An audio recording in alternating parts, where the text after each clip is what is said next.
Ladies and gentlemen, may I request you to please settle down. I would like the team from the United Kingdom military to come up on stage and take place.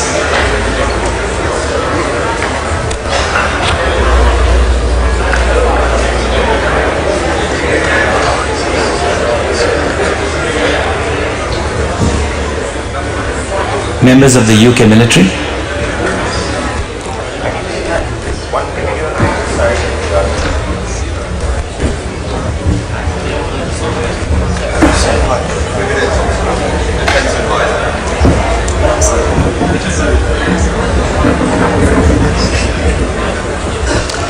Ladies and gentlemen, please settle down, and a gentle reminder again to please put your mobiles on silent. I'll really appreciate that. Thank you. The last session of the day, shoulder to shoulder interactive session with the United Kingdom military team. We have with us the Honorable Chief Minister of Punjab, Captain Amrinder Singh, Lieutenant General T.S. Shergill, who is the Chairman of the Military Literature Society, the UK military team, and we have amongst us Maruf Raza, who's going to moderate the panel. Thank you so much. Maruf, sir, all yours.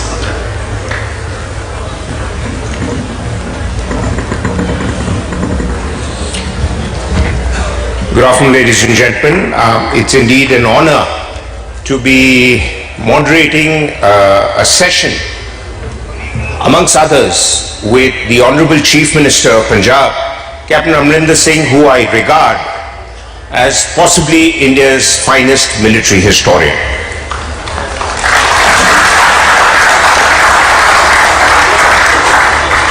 And as a student of military history, I continue to admire both his ability to regularly produce books which are so important for us to remember the tradition and the legacy of our soldiers, and how we have continued to follow up on that tradition of valor. Punjab in particular is a state, I think, per capita, which would take the prize any day for producing some of the most gallant soldiers this country can hope for. And also the fact is that some of the most memorable battles in India's post-independence history have been fought on the borders of Punjab. Having said that, I would also like to introduce Lieutenant General T.S. Shergill, who to many of you doesn't need an introduction. I had the privilege of interacting first with him when he was a defense attaché in Washington, D.C., but an outstanding soldier in his own right, a historian, and those of you who haven't read his book alongside Captain Amrinder Singh, The Monsoon War, must do that, purely because it provides you so much of literature that I think the government of India can do the smart thing by making it the official document of 1965 war, because they're still to make up their mind when to release the official history. General Shergill is the son of a very well-known and a brave soldier of this land, General Amrinder Singh Sparrow, MVC and BAR. And we have a British delegation here led by Brigadier Gavin Thompson, the Defence Attaché in Delhi. Brigadier Thompson is from the RCDS, is a product of the RCDS and the NDC. It's a rare qualification. As military men would know, you do either of the two, you don't do both, at least in our army. And you have also with him Brigadier Celia Harvey, who is from the Strategy Division of Army Headquarters, and what might interest you, ladies and gentlemen, she has taken up on herself to champion the Sikh cause. Sitting next to her is Captain J. Singh Sohal, my apologies, who is a Special Reserve Officer of the 77th Brigade, and I believe the British Army is now putting together an Indian Brigade once again. And I can assure you, at least the British officers, that is going to give a run for the money to other regiments of the British Army, because the Indian Brigade and Indian soldiers were, as we will bring out in the discussion, really the finest asset Britain could have hoped for in the two wars, World War I and II, and the relationship continues. And we also have with us, alongside Brigadier Gavin, Mr. Stuart Wheeler, who is the archive manager of the Tank Museum. And as you know, tank battles have always been decisive, and the two wars, particularly where Indian troops were involved, they made a remarkable impact in the battlefields. So I'll start with the Honorable Chief Minister, sir. You've written extensively about the Sikh regiment's contribution. You've written also about the Battle of Saragadi. Personally, for me, your book, as Dr. Manoj Joshi said, he was there on the panel just now, it must be somewhere here. Dr. Manoj Joshi said that it is the benchmark on military history books to come out in India. What is it that you found was the most special aspect of the relationship with the British during the wars? And what is it that inspired that Indian soldier to go again and again beyond the call of duty and put his life on the line? Was it the Naam? Was it the Nishan? Was it his immediate commander? Or was it his faith? I don't think pay had anything to do with it. I think it was always the honor of their regiment, for their comrades, for their officers. That has been the tradition in all armies, and certainly in our army, where you fight for your unit, and you fight for your officers who tell you what to do. And there's a very close relationship between the officer and the men, which we have in our regiments. I'm sure it's in other regiments too, in other armies of the world. But certainly here, we have had a very close relationship. And I know, for instance, when I went as a young platoon commander, and my CO, my company commander, told me, first you pick up all the records of the soldiers and go through every dossier and find out what his problems are, find out where he comes from, and and you must know them by their first names. And that's how we all started our careers off. I'm sure that happened in other regiments too. And so you build and then of course in our army it's been this, that most of the time you're sitting in the field areas for the infantry. And when we are in the field areas, you have a much closer relationship with your men than you have in peacetime soldiering. And I think that certainly has helped me. And in my regiment, I know this is the way it's been. And we've had a very, as I said, look at the time when we had the Battle of Raja in 1965. After the 62 war, the expansion took place in the army. And a lot of our senior officers had to leave the regiment to go and when the new regiments had now been formed. So we had just the colonel, we had a second in command, we had one company commander and one captain who was the adjutant, and then there were 21 second lieutenants. The colonel was killed, the second in command was where he was supposed to be, and the adjutant was with battalion headquarters further back. The only company commander we had, he was wounded at the start line, and the battle was fought by 21 second lieutenants. and we took 141 casualties, but we captured our objective. Now that shows that a young officer with 1 year or 2 years, 1.5 years service could motivate the men to move. And that, I think, indicates to you the closeness that exists between the soldier and the men, at least in my battalion and my regiment. I think that's true perhaps for many other units also. And the Indian Army has picked up some traditions. This team here, as you know, sir, is on a visit from the UK, and they've just been to Amritsar. I believe they've also visited the museum in Amritsar.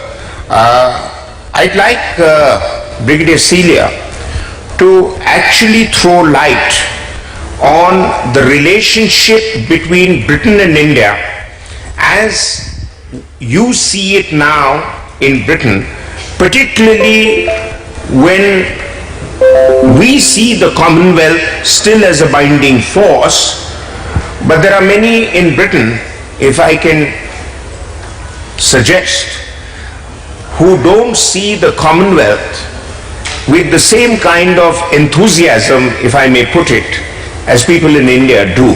But where do you come in, and where do you see this bonding between your army and ours, and the traditions that have come to stay? Many of them are veterans of that relationship here.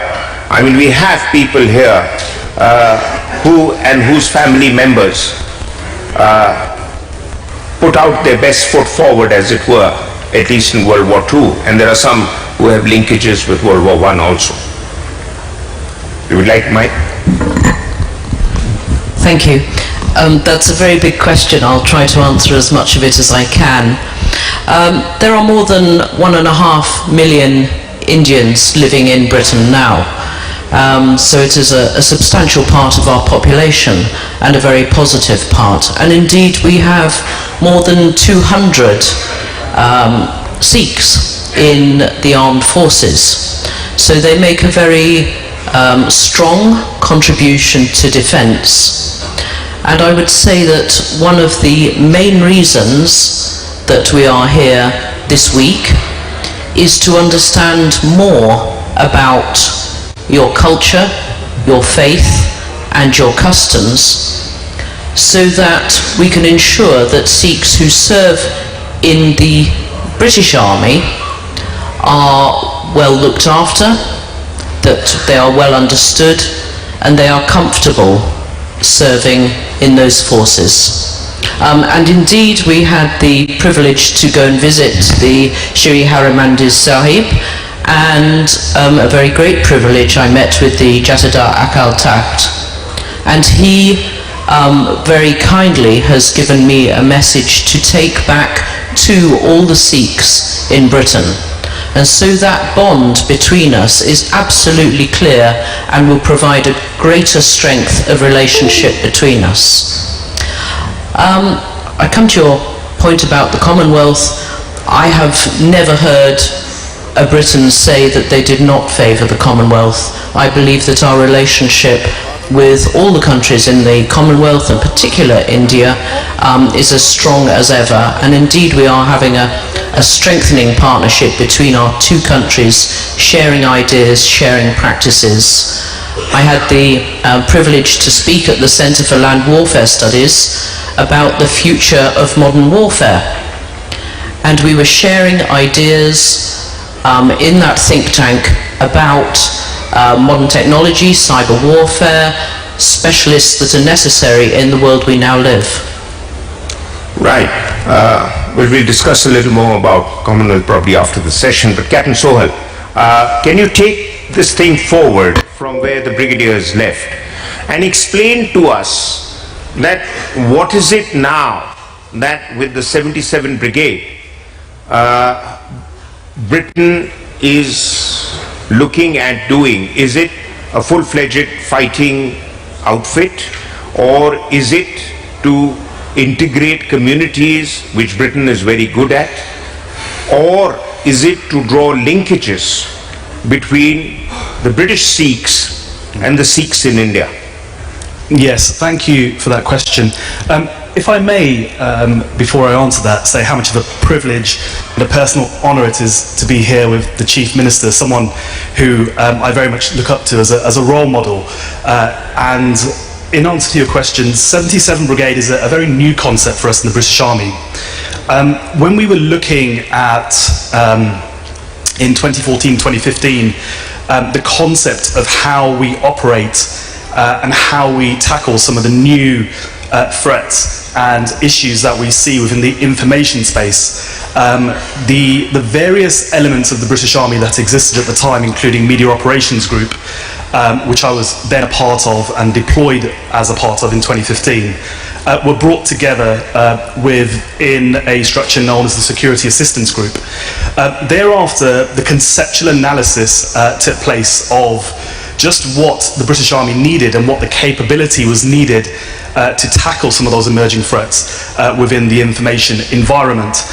So as a part of this journey, the British Army and Brigadier Aitken at the time, who was brigade commander, very much looked at lessons that could be learnt from our history, and he turned to Indian Army history during the World War II period for a reason, because one of the key things that came across in that analysis was the levels of success, the high professionalism, and the innovation that took place within the Indian Army at the time, and certainly within Burma, where we see war being fought with limited resources. Of course, during World War II, much focus is on other theatres of war, but Burma isn't as prevalent in people's research or academic research in particular. So from there, a concept emerged of just what was it about the Chindits that enabled them to beat the Japanese, who were seen at the time as undefeatable.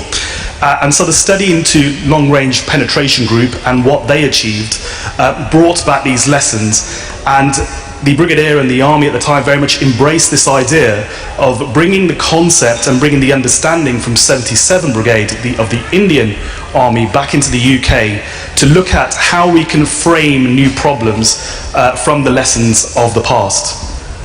Right, great. General Shergill, sir, I've not left you out. Sorry, I've left you out now, but I'm just trying to balance it all out. But you being a cavalry officer, your father was a very distinguished cavalry officer also. The Armoured Corps played a very important role in the two wars. But the Armoured Corps, like the infantry, which the Honourable Chief Minister belongs to, and I've also had the privilege of serving with the infantry, has inherited a number of traditions which really make it function in a particular way, which is perhaps the most tried and trusted system anywhere in the world. And one of the things that the older armoured regiments at least have diligently followed, including yours, Deccan Horse, is the class and caste composition of the squadrons. To what extent was it influenced by the British who helped set up those regiments originally, and to what extent are some of those traditions held very deeply dear in your and other regiments, Skinner's Horse, Hodson's Horse, 2nd Lancers, Sindh Horse, including Sindh Horse keeping the bottom button of the waistcoat open in memory of the Prince of Wales's visit. So can you elaborate on that? Well, the first question that you asked was, what was left to us? Well, what was left to us was a simple thing that's actually been in the army forever. And in the Armoured Corps, particularly in tanks, you very quickly learned that you were one person of the crew. And so you did everything that your role within the tank required you to do. You were not superior, and in many ways you were inferior to the kind of work that the rest of the crew could put in. You were a unit, you were a team. And there's another thing that influenced the behavior of the cavalry at large, because they're known to have panache, elan, they dress flashily, red scarves, crimson scarves, gold scarves, but that's for a reason. They travel in a protected environment, and therefore they have to show on the battlefield that they can be aggressive. And I think that spirit, they have to justify the fact that they're wearing those flashy scarves and not sulk somewhere behind, but actually lead. What was left to us as far as the so-called class system is concerned? Yes, there were a time where there was a heavy recruitment of the Pathans. But after the First World War, that decreased, and you saw the rise of the Punjabis within the First World War. But the British felt it politic to ensure that you didn't have one caste in one battalion altogether. There were, of course, some battalions that were all class, but you invariably had a company or two of a different class. In my own regiment, the Deccan Horse, we have the Sikhs, we have the Jats, and we have the Dogras. I think it's a great mix, because each one competes with the other, and all for the efficiency and effectiveness of the regiment. And I might say, in my regiment, the Dogras are known as the Pyar Squadron, where with just a bit of love and affection you can get them to do anything. The Jats are known as the Lat Squadron. You have to put that staff down, and once they've seen the staff down, they'll do anything for you. The Sikh Squadron is known as the Ishara Squadron, because they will function just on an indication of what you want to do, but at the same time you've got to ensure that you've got a strong pair of reins to hold them back. And so there was a lot left to us, and lot that we recognized of what we should be, and we've taken it forward. We've had some knocks, we've had some successes, but all in all I think we've done one better. I'd agree.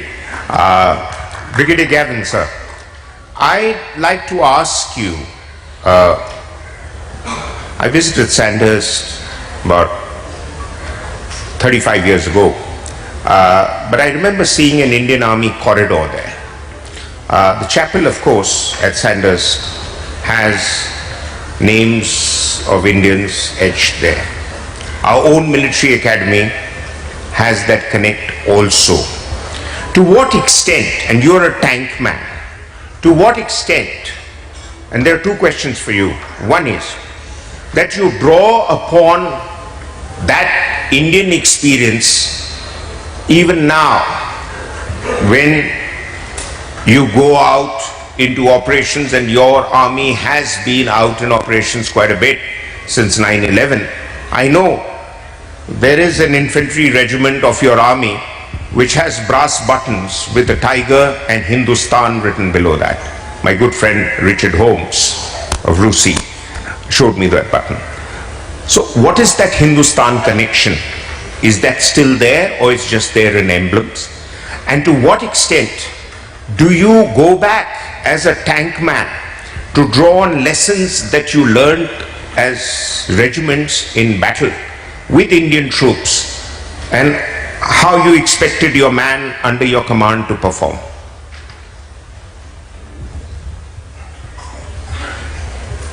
There are sort of big questions of the universe, which I'll try and answer in about 2 minutes. But just where you started, and I think it's worth mentioning that you started at Sandhurst, and you mentioned the Indian Army Memorial Room, and it's worth letting you know that in September this year we reopened the Indian Army Memorial Room, because for a long time it hadn't been looked after as well as it might. It is the preeminent hosting room at Sandhurst. Whenever dignitaries and delegations come to Sandhurst, they're always hosted in the Indian Army Memorial Room. And through collaboration between three organisations, the National Army Museum in the UK, USI in India, and the British High Commission, we have formed a memorandum of understanding to keep the heritage of the British Indian heritage alive. But we've just reopened the Indian Army Memorial Room, and it's had a very, very expensive renovation. The stained glass windows have been repaired. There's some fantastic displays, medals, paintings, and now every time foreign delegations come to Sandhurst, they'll be taken into the Indian Army Memorial Room, which I think is emblematic of the fact that the engineering of the British Army is still heavily dependent on its Indian heritage. Some of you will have seen Brigadier Alan Manson on these panels over the last 2 days, and he talked about his book, The Making of the British Army, in which he doesn't go chronologically through the history. What he does is he tries to identify those major muscle movements, those defining moments in the history of the British Army that made it what it is now. And one of the aspects that he says is the relationship with India was a formative relationship in the way that the British Army developed in the 19th and in the early 20th century. So I think it is completely wired in to the British Army, its Indian heritage. If you look at Sandhurst, the book that we're all given at Sandhurst when we join is a book called Serve to Lead, and that in itself, if you like, is derived very heavily from the lessons that Slim brought out of the 14th Army and Burma, in a way in which a British officer and an Indian officer very seldom talk about their careers and very frequently use the word service when they describe their time in uniformed service. And that's a common thing between us, and the bond, I think, part of the bond for that is the experience of the Second World War, if not the First World War as well. Great. And I would also just like to add on that one that we have talked a little bit about the negligence in reflecting on Imphal and Kohima sufficiently.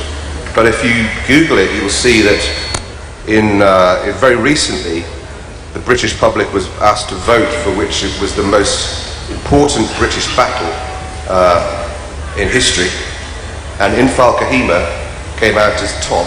The British public voted Imphal Kohima as the most significant British battle of all time. So I think those examples give you a sense of just how important the Indian heritage is to the British Army now. Yes, I'm aware. I've been to both the war cemeteries in Imphal and Kohima, and of course Imphal is not quoted that often, though there is something inscribed on the memorial there which says their memory liveth forever. But it's Kohima where it was said, when you go home, tell them of us and say, for your tomorrow we gave our today. And I'd like to by that introduce Mr. Stewart. You being a historian about tank warfare, in some ways the use of tanks and armored vehicles, though they moved in from very narrow roads and the armored force could not exploit the advantage of maneuver that open spaces would give them, but on these hilly roads coming from Dimapur to Kohima and Imphal, they made a difference. At the same time, tanks made a huge difference in North Africa. I'm talking of World War II. World War I was when they were introduced, as we know. What is it that you go back into your records to remind you that what worked for you on the Burma front while using tanks and not being able to exploit the one advantage they should normally have, that is the ability to maneuver? Well, thank you. That's a very interesting question. I'd look at it in the training that was going on, the realisation that when the 7th Armoured Brigade was basically being sent to Singapore, it was you had General Auchinleck arriving in Rangoon on the early February 1942. He saw that the rice paddy fields were suitable for tanks to use, so he basically diverted 7th Armoured Brigade to Rangoon instead of Singapore. That helped the actual 17th Indian Division and Burr basically to withdraw out of Burma. So it's successfully used there. I think the really interesting thing is the development in 43. You start getting the Jungle Book, you start getting, obviously from 1941, you start getting the Indian cavalry being mechanised, and you start getting trained, you start getting tanks coming over from, once you're getting the Mediterranean campaign finishing in Tunisia finished in May 1943, you start seeing more tanks coming over to India and Burma. And what you start seeing is more of the, basically building up the Indian tank brigades. You start getting up to 3 by 1944. And you're getting more of these units trained. So at Ranchi, they're being trained to actually start tactically deploying against the Japanese. And they've come across, and they're using really a couple of tactics to defeat them. They've come across these bunkers that the Japanese have. They start doing bunker busting. They start using the tanks and the infantry. They start training together. And they cooperate, so it's tank and infantry cooperation, much like the First World War, to destroy these fixed positions. And this is really important when you're going up, especially in Imphal and Kohima, up on those razor edges. You need to have the infantry there to protect you from these Japanese anti-tank squads coming towards you. And so it's very important to have that, basically that support there. And it's very interesting, the 3rd Carabiniers basically said that they preferred working with 9th Infantry Brigade because 9th Infantry Brigade wouldn't go into action without tanks.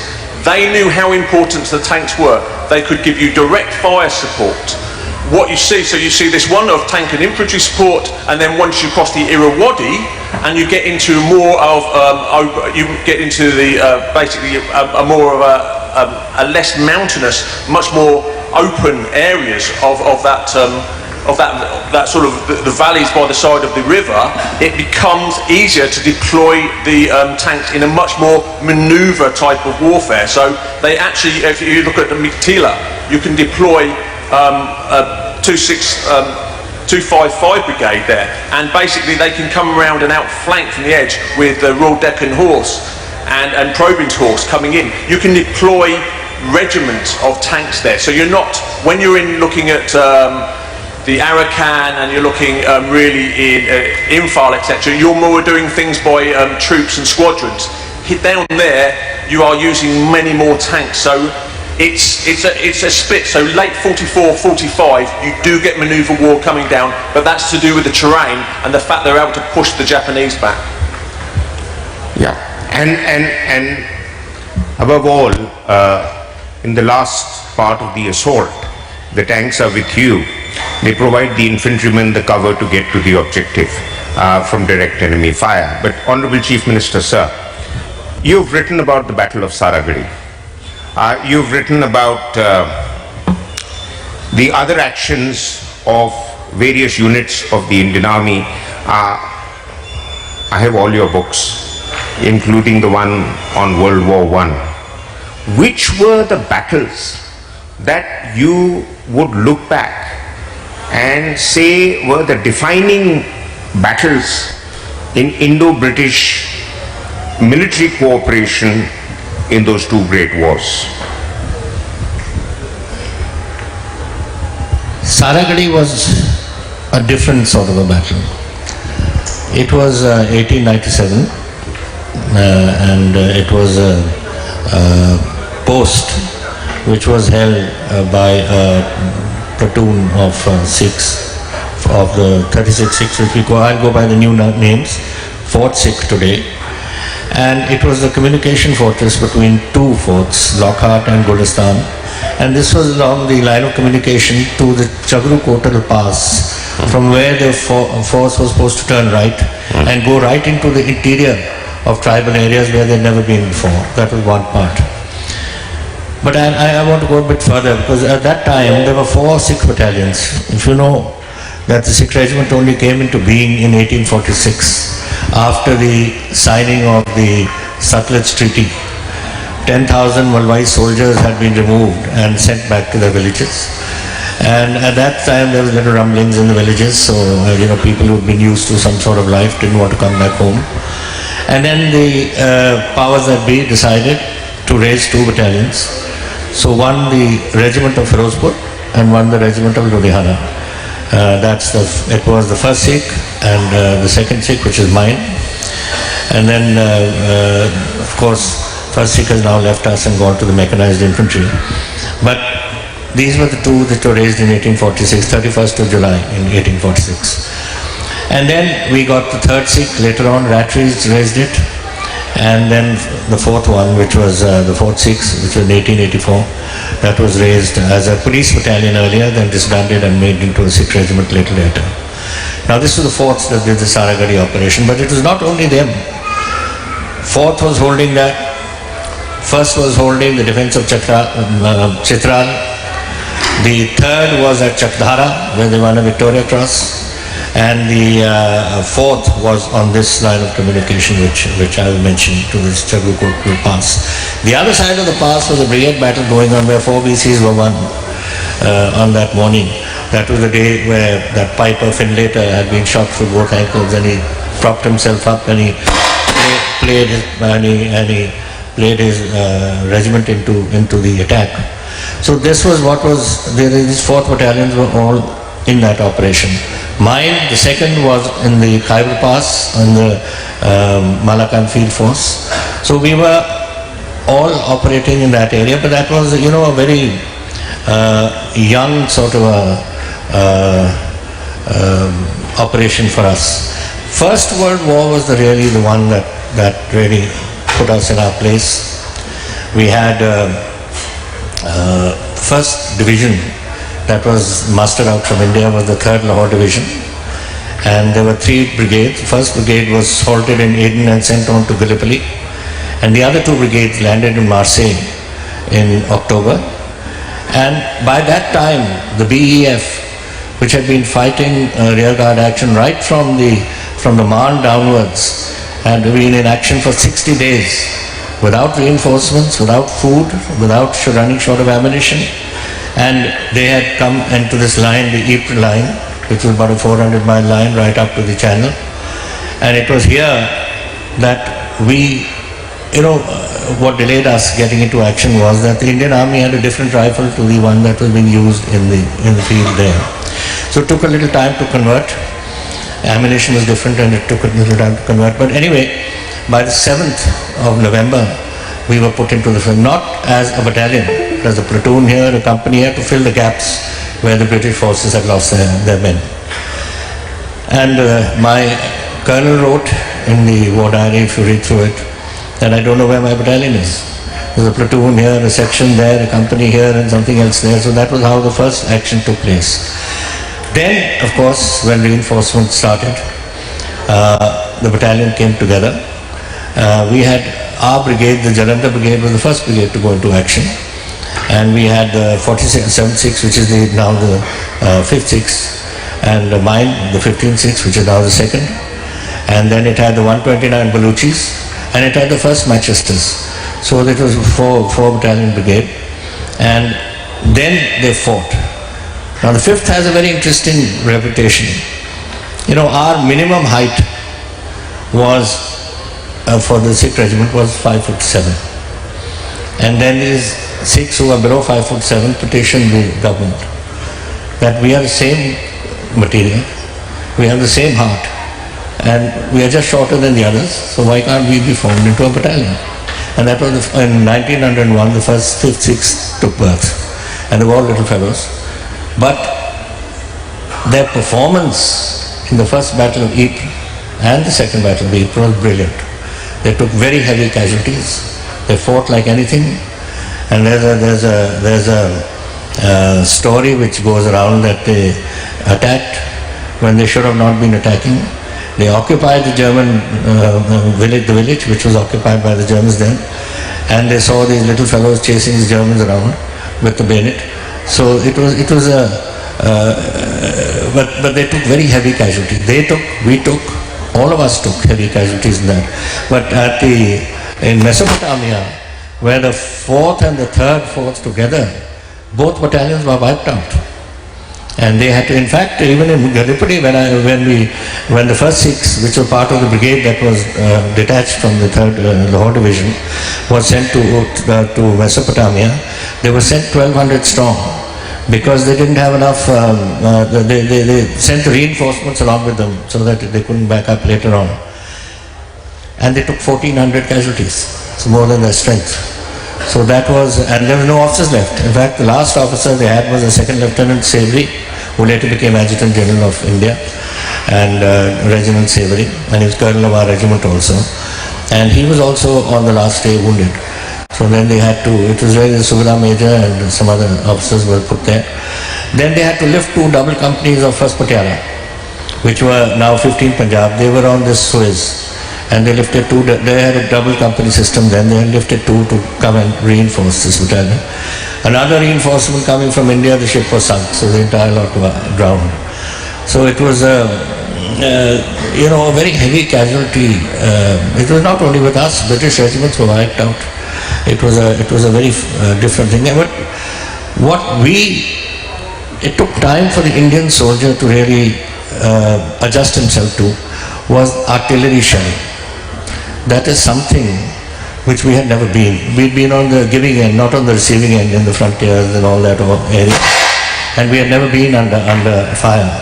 And then suddenly to get the mediums and the heavies open up on our troops, it took them. They were shaky initially, but they settled in very fast. And we never had any desertions. And things went very well. In fact, it was our brigade that won the first Indian VC. Because the Indian VC was only started in 1911, 2 officers. Before that, it was the IOM only. And it was not our, one of our battalions was the 129 Baluchis, Khudadad Khan, which is now in Pakistan. They got the Victoria Cross, he got a Victoria Cross there. And my regiment, in the 2nd Battle of Ypres, we won our second Victoria Cross there.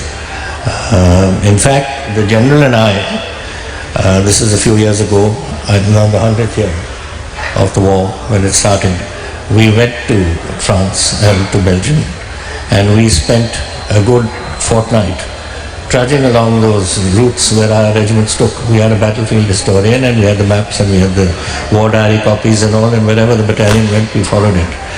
And very interesting to see. And we got to the place where Second Lieutenant Smythe won his VC. It was a little high ground, and so Mao, I was looking, because he had gone through one of those drainage ditches which they built there to get rid of shallow areas in the fields, and the bombing party had to go up that. So the general went ahead of me, and I was all geared up to finding the trenches there and finding something there in that high ground. And I said, Mao, did you see anything there? He said, yes. I said, what do you see? He said, I see a lot of ducks here. Because the miners had gone underneath and blown up that area, and some enterprising farmer made it into a duck pond later on, but that was where we won our Victoria Cross. So that was happening all over, but it was, when you read through, and then you see those hundreds and hundreds of cemeteries. And I went to the cemetery where there was a young doctor who had won a bar to his BC. And we both paid our respects at that place. And then we went around looking at all at Minan Gate, at New Chapelle, at all the places. They brought back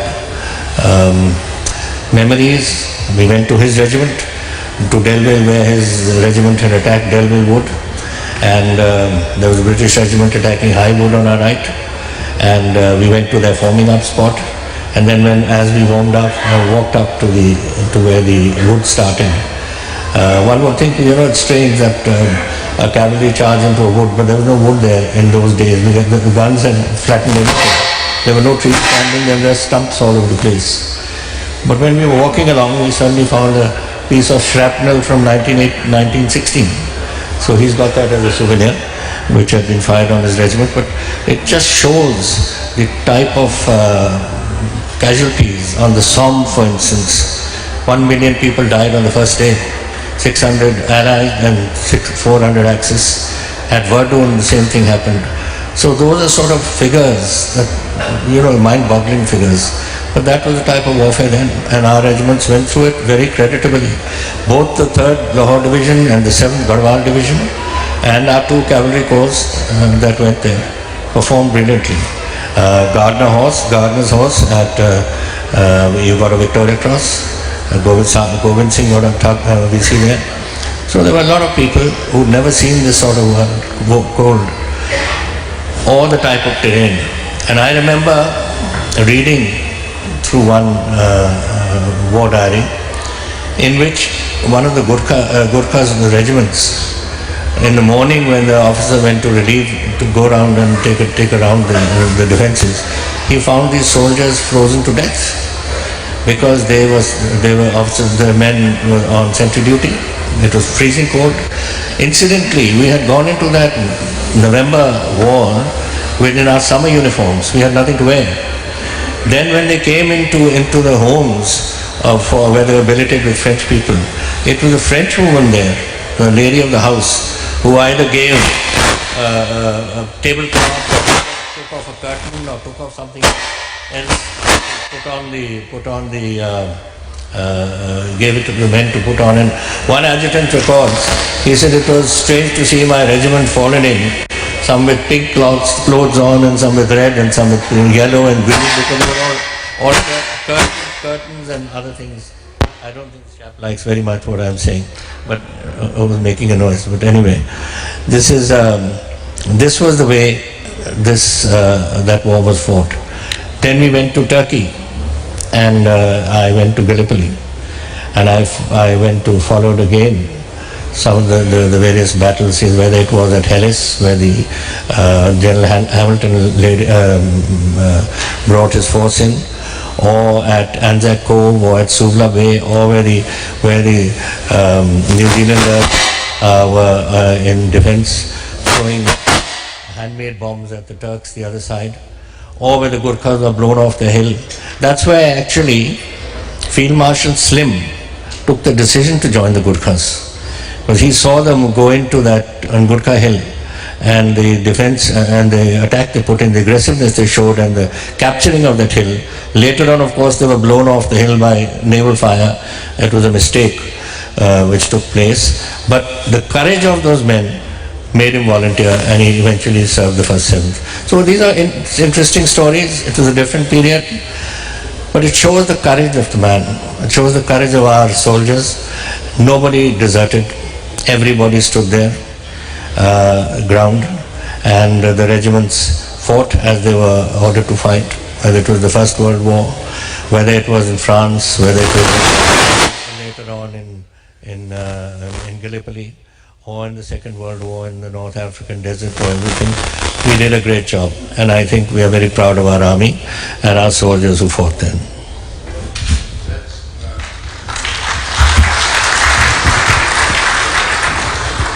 That's a very comprehensive account, sir, and thank you very much. And I must say that our army, your regiment in particular, has kept up that tradition even after independence, where we've got 2 Paramveer Chakras to your regiment, and there are 1 or 2 more that could have been given had the citation been written correctly.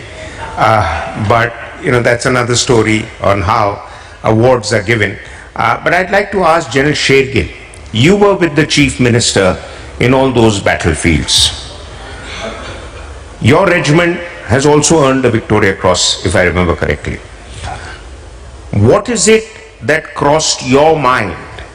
Because you went there having experienced tank warfare on the Indian front, and those battlefields in Europe were initially the place from Somme onwards where tank warfare was initiated. Some would argue that Little Hart's writings were picked up by the Germans faster than the British. Some would argue, as Brian Bourne did, that the British actually initiated the whole concept of tank warfare. What is it that struck you? Because the Indian soldier there, apart from initially being part of horse-mounted cavalry charges, and there's a case, I don't remember which regiment, but there was this Dafadar who went up and down the front line and his regimental headquarters 3 or 4 times under fire carrying messages till he got a Victoria Cross and carried on doing that. What is it that we brought home from those wars as lessons to be implemented in India? I'm on the India-Pak front where largely tanks have been used. Well, you see, if you go back to the First World War, and when we talk about the cavalry, and I must say that if you talk about the cavalry alone, it's not enough in battle. Unless the infantry and the cavalry are welded together, integrated, you're not going to win any battle. On the Somme, the 1st Brigade Cavalry Charge was carried out by the Sikandrabad Brigade, and that was composed of the 29th Deccan Horse, the 4th, 7th Royal Dragoon Guards. I'm wearing their tie because we are affiliated to them, and the Pune Horse. And the Royal Dragoon Guards had to go towards Highwood and Deccan Horse towards Delville Wood. In many ways it was going to be different because you were faced by machine guns and of course modern artillery. And the distance that you had to cover was at least half as longer than the charge of the Light Brigade. But both these regiments that carried out the charge did not have a tennyson to report it. And so there was no poem, but they carried out the charge. A number of horses were killed and some lives lost, but they did their bit. And the result was, which should have been known earlier, that the time of the cavalry in close country against machine guns and artillery was over. And after 1917, the cavalry regiments were shifted to Palestine, and that is where another Victoria Cross was won by this regiment, again at a charge, where 2 squadrons charged, and Badlu Singh, Rasaida Badlu Singh, he was awarded the VC while he was still living, but he was mortally wounded and later died. We had a strange recap of this many years later. I was adjutant of my regiment, and a retired JSO, a junior commissioned officer, turned up to attend our regimental day, which is the Jordan Valley Day, named after this VC that we'd won. And he was wearing desert mounted kit. He was wearing jodhpurs, he was wearing a khaki jacket, and he had chain mail on his shoulders, and he had the 2 stars of a Risaldar.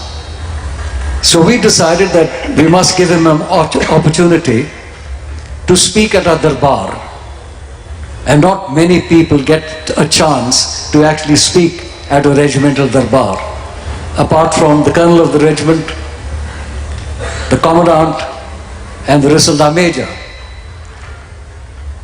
So here he was put up onto the stage, and he went on to say that it was a great day And Badlu Singh was mounted on a horse that had a very hard mouth.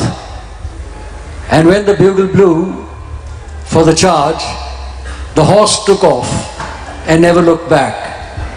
It took us precisely 5 seconds in getting hold of him and pulling him off the podium, because that's not the way it had actually happened.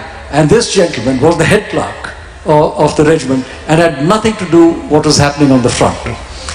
That being said, it was a strange equation for Indian soldiers to be led by British officers.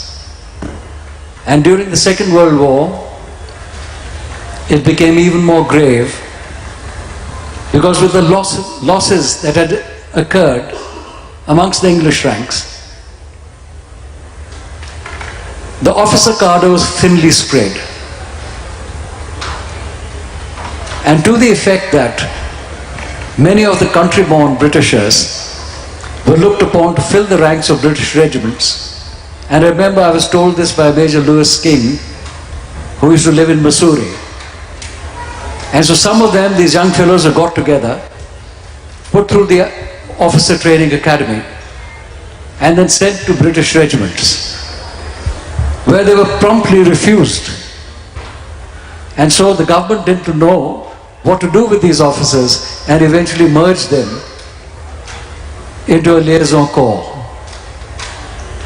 However, during the battles, particularly in Burma, there were units who had lost all their officers, but it's the junior commissioned officers and the NCOs who continued fighting and leading their companies and platoons into battle. I think there was a great meeting between the British and the Indians, and particularly in Burma. We have to remember that we had Field Marshal Slim, who we considered an Indian general, because after all, he was from the Indian Army, but he was British. And at the same time, during this forgotten campaign, the Burma campaign, 62% of the entire force were Indians. And it is they who eventually turned tables and won against the Japanese who were amazingly good fighters, specifically in defense. What else did we learn? Like I mentioned to you, that we were in our caste squadrons. Within battalions, you had different castes, different companies. But the great thing that we took away from that was, everybody went to the Mandir parade, everybody went to the Gurudwara parade, everybody went to the parade at the mosque. We were all one. And that's the great message that we received from these wars. We were one. That's very well put, sir. I mean, that's a tradition that's still followed. Though I'm reminded of a small anecdote from Sindh Horse, where the founder of Sindh Horse, Brigadier James Jacob, after whom Jacobabad is named in Pakistan, he commanded the regiment for 26 years without a day off. And when his Risaldar Major went to ask him for a day off so that the men could go to Mandir and Gurdwara, he said, RM Sahab, I'm not commanding a band of fakirs. Get on with soldiering. So eventually we evolved into doing the things that you are talking about.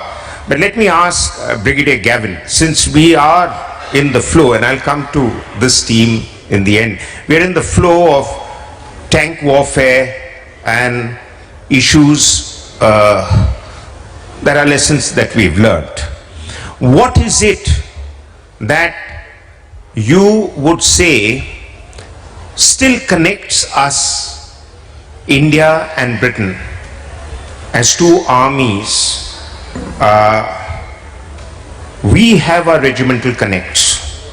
Many of our regiments, as General Shergill has brought out, still have regimental ties, and this is both ties and relationship and the tie he is wearing. But what is it that the British Army, tank regiments there, would consider a given when you engage with Indian Army and Indian troops? So I would like to centre the answer to that around this idea of why are our two armies so courageous? Because I think courage is one of the big themes of this panel today, and I think is one of the unifying bonds that gives us a huge mutual respect for each other's soldiers and each other's leaders. We both have armies and armed forces blessed with people with incredible fighting spirit, and there's a common history that we share. It's separated by about 1,000 years, but the UK is a land that has of invasion. It has been immersed by different cultures who've all sent their martial young to come and take our territory, be it Anglo-Saxons, be it Normans, be it Vikings, and therefore we have been left with an incredible martial spirit inside our country. I think we share that with North India. I think North India too has had its fair share of invasions, but the people that come to do that are all the hardened, sinewy martial types, and some of the great martial races of North India, sit in the north, partly as a byproduct, I think, of invasion. So I think we share a common pedigree of deeply courageous and martial people from which we are drawn. I think we share a view of leadership which is demanding of sacrifice. It isn't a type of leadership that is demanding of individual gratification. It's one that glorifies those that are prepared to give more than they take out of their leadership role. The saying, horses mend self, is the order in which we judge the best of our officers. So I think we have a leadership culture that is common and that binds us together in a deep and meaningful way.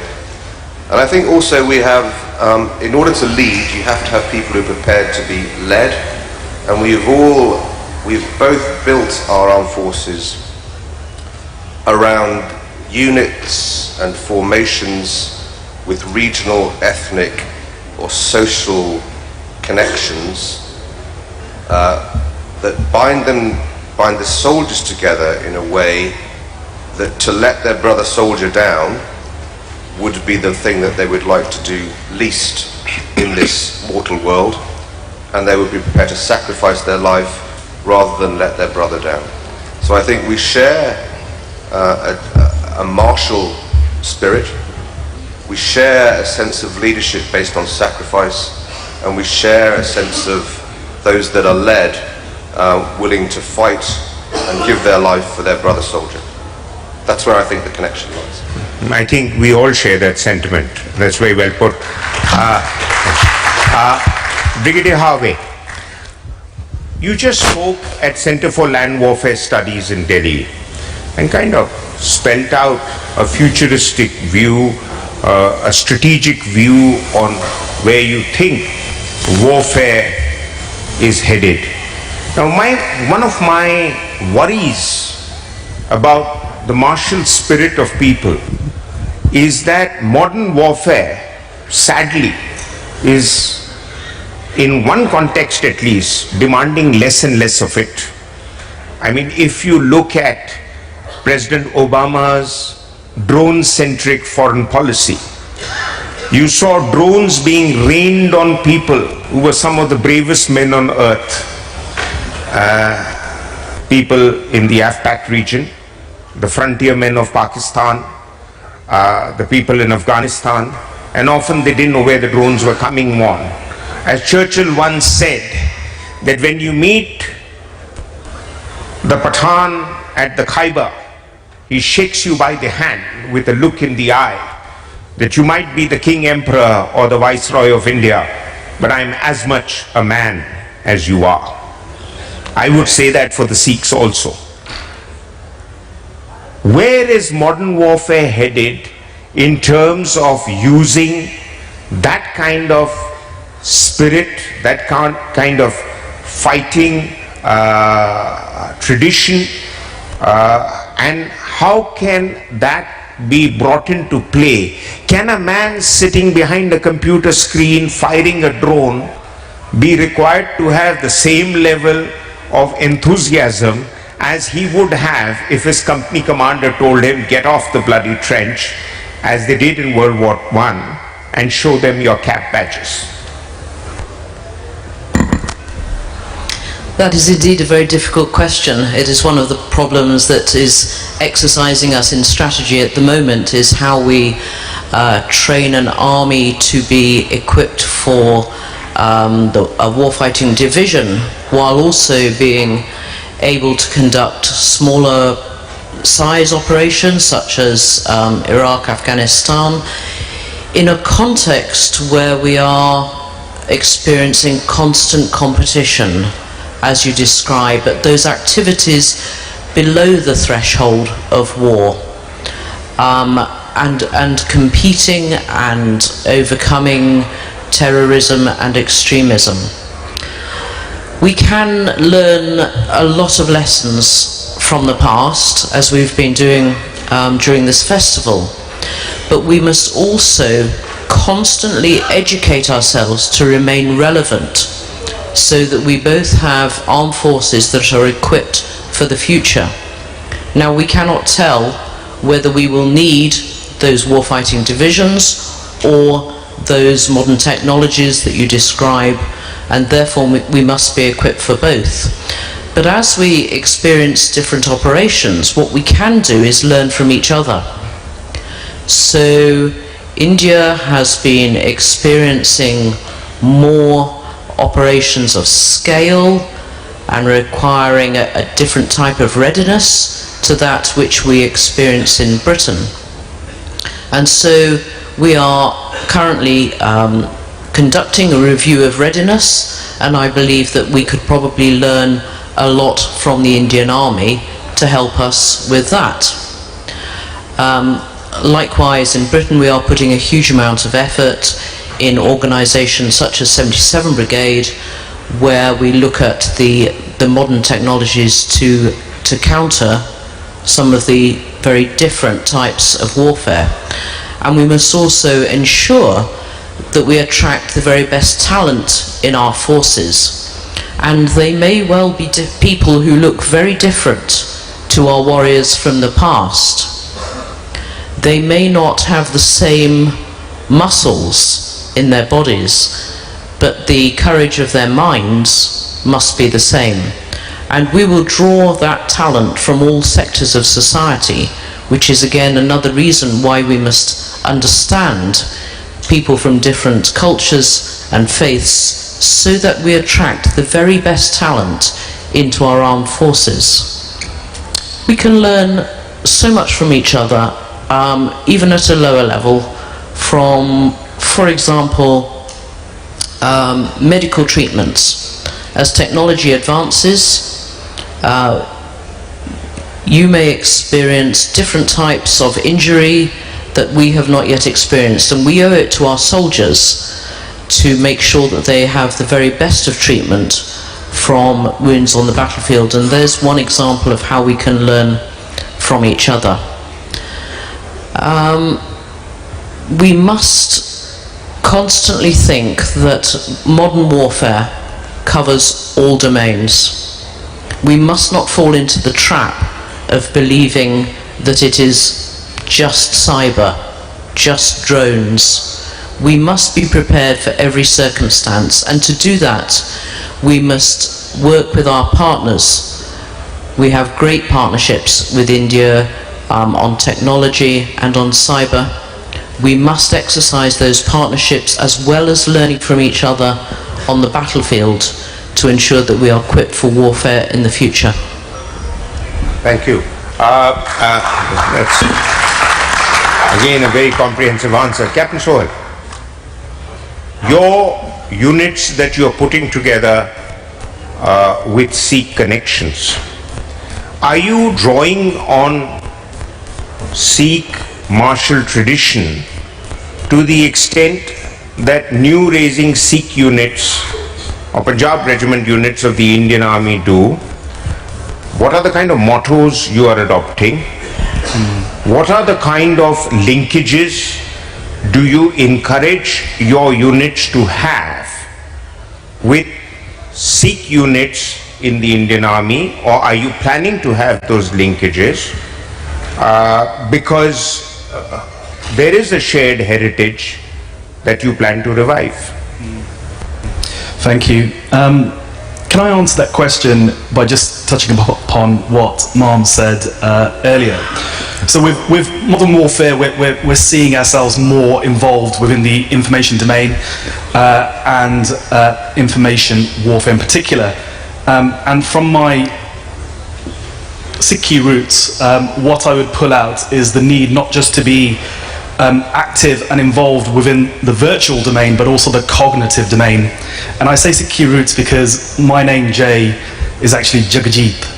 And I often draw inspiration from Manjit Jagajit. By controlling your mind, we can champion the world. And that is what the cognitive domain is all about. It's about getting into this environment where we can understand information flow, understand target audience sets, and apply the necessary effect in order to achieve the objective. Turning to your question more directly, in a nutshell, yes, we heard from the Brigadier earlier that whenever an officer of whatever background, faith, and even nationality comes through the Indian Army Memorial Room at Sandhurst, that they get a deep understanding of the Indian Army and the connection that we have in Britain to that history. In specific terms, we have since 2013 commemorated Sadagadi Day in the UK as well, and you'll all be very familiar with the commemoration here in India, but this was something that post-47 wasn't marked in the UK, but we've brought it back with a view of deepening those relationships between Britain and India, and also exploring those relationships within specific units. So I'm always amazed with the history that I encounter, even within regiments when I visit officers' messes up and down the country, of the linkages back. And part and parcel of the task I've taken upon myself within uniform is to encourage more officers of all levels to be confident in exploring those linkages and seeing where they may materialize. So it could very well be within the cognitive knowledge-based domain, understanding from past battles, but also practically visitations like we have this year, but also last year as well, when we brought the Army Engagement Group to this very festival. And let me end by saying, when we look at those linkages and the importance of Sikh martial tradition, it is inspirational, it is quite moving, and it's a testament to the modern British Army that we not only explore that, but we are actually going abroad and furthering that exploration. So battlefield studies, as we heard earlier, often do take place within the Western Front setting. But one overseas tour that I did with 77 Brigade in 2016 was to Burma itself, and seeing where the Chindits fought for the very first time, possibly the very first time since the Second World War, going as far up as close to the Chinese border in a place called Maechina, where Tun Bahadur Pun earned his Victoria Cross. This was a Gurkha, and I got to read out that citation at that very location. So that deeper understanding we get from our shared history certainly brings out those shared values, and I feel quite proud of being one of many that provide that living bridge between Britain and India. Wonderful, wonderful. And Mr. Wheeler, as a historian of tank warfare, where do you see future tank battles taking place? As Little Heart said, if you want peace, then understand war. But having understood war, where do you see the usage of tanks, particularly in the light of the fact that more and more conflicts since World War II have veered towards the low intensity type? And yes, we did see tanks being used between India and Pakistan in 1965 and 71 wars. We did see the Arab-Israeli wars of 67 and 73. And we did see the first Gulf War of 1990-91. But what next? That really is a really interesting question. I think if we look to recent history, we've seen obviously tanks being used in the Ukraine with Russian-backed insurgents having tank support there. We've also seen obviously tanks being used in Afghanistan, again in a fire support role. I think that if you're looking for future warfare, you're looking for countries that maybe have a large land border, because as we've seen with the French in World War II, if you develop a defensive system like the Maginot Line and you put your trust in that, then it can be overcome by planning and surprise and other tactics. So I think you need to think about where you've got vulnerable areas, where there are gaps, where you can deploy armour and exploit armour, and look at it in that way. Again, we've seen time and time again people say the death of the tank, but if you look at the battlefield, I mean, out in Iraq, they had the Warrior infantry fighting vehicles. They were coming under fire, RPGs coming towards them, etc. The best thing to send out to support them was a Challenger 2. That then took the fire. It was more capable of defending itself and could respond. So you can use it in smaller actions. If you look at the Canadians back in the early 2000s as well, they actually made the decision to get rid of their tanks. They then did a 180-degree reverse when they went to Afghanistan. They realised that they needed that tank support and they couldn't do without it. So I think it's going to be something you're going to require in your inventory going forward. Where you can deploy it will really depend on your capabilities, your lift capabilities, and basically how quickly you can move it. I don't think we're going to see the large build-ups that we saw in the Cold War of large formations again, but it's going to be movability and strategic movability that you can do with armoured forces, and that's where I'd see it going forward. And also look to the nations who are developing new tanks. If they're developing new tanks, they're probably the ones who are more likely to use them. Hope that's answered your question. Right. May I now request the Honourable Chief Minister, sir, for the final word on Indo-British relations during the two wars and the history of British military presence in India, how it has influenced our current day regimental bondings, how it has influenced our traditions, and above all, how it has influenced the way our units are made up and how they are motivated to fight. I think we all know our Indian Army has where its genesis goes from. We've started, of course there may have been little units in different parts of is this something wrong? I think there's a problem with your mics. Is that better? Yes. All our traditions go back ever since Indian Army came into existence, from the Madras Presidency, then the Bombay Presidency, then the Calcutta Presidency and all.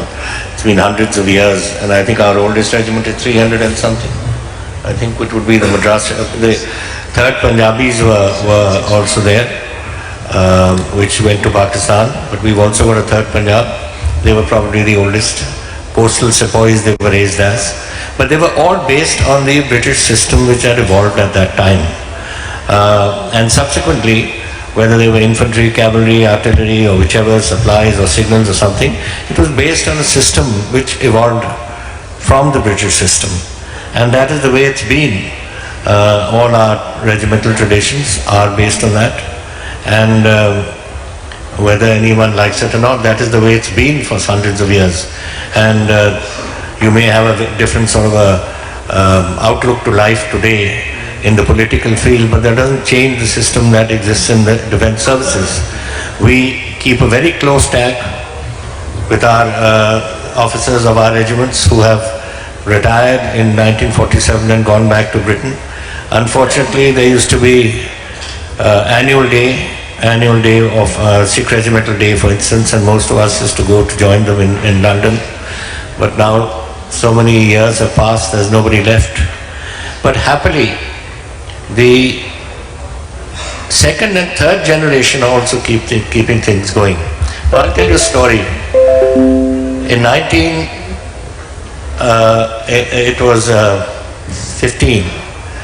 there was a young officer. It was in the second battle, in the first battle of Ypres, 14, that he was wounded in the field.